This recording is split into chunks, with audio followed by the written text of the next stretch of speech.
Are you ready to go deeper into the episode with this new, deeper album, Auto Pain? I just want this episode to be over with now because You all just the want good the- albums, all the good albums are done. I'm done. You want the Auto Pain to be over. Yeah.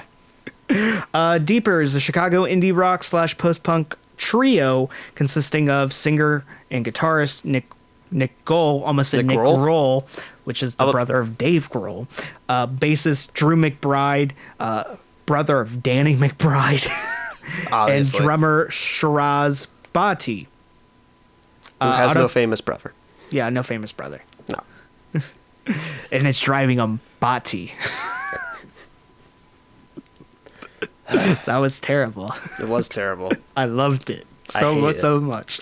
I've heard a lot of hype about this album, just randomly out of the blue. I've just seen people talking about it.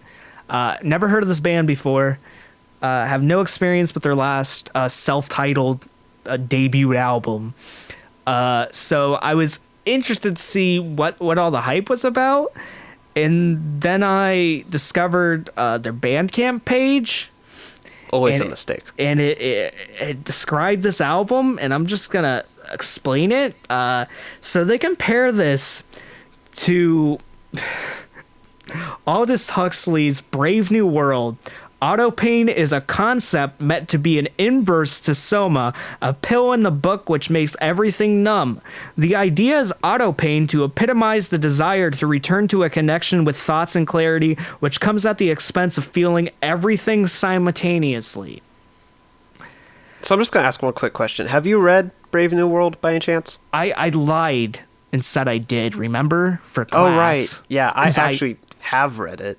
Yeah, but that was in the book you lied and said you read. That was a different book. Yeah, no, I lied about reading a different book when I could have just told the truth and have read that book already. The comparison Is stupid. yes, because As someone who has read the book and listened to this album, I get no connections between the two. no, here's the thing. It's not that the connection of the two has any importance. It's the fact that well, it does, but it's the fact that like it literally there's no relation. Like at the end what you're saying is you're feeling everything always, and that's just kind of human life. Yeah. So, it's like, significant in the book because the people didn't. Yeah. So this album is basically calling to go back to something when we never left that thing. Or about like the character or like the themes around it regaining going back to that thing, and like it's just the same. Yeah, It's just typical post-punk. There's some nice synth work on here. I like how it blends. It reminds me a bit of The Cure. That's nice.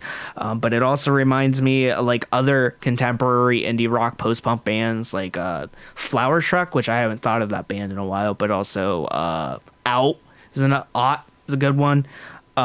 This thing has some decent moments. Like I like Esoteric. I like Run.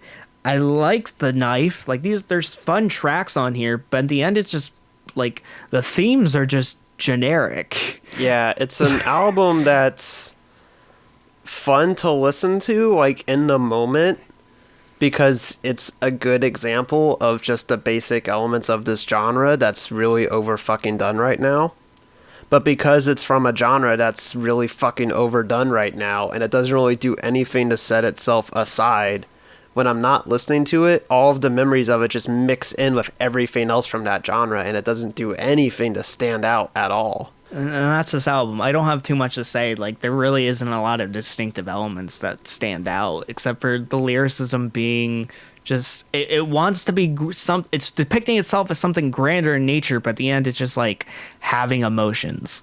Yeah, which like if it was interesting, like everyone has emotions, but just the fact that you have emotions doesn't make it interesting. yeah. Like and like the depictions of It's emotions you kind of- have on here aren't like creatively interesting. Just because something happens to you doesn't mean you need to depict it. To quote the band Pup, just because you're sad again, it doesn't make it special at all. It doesn't.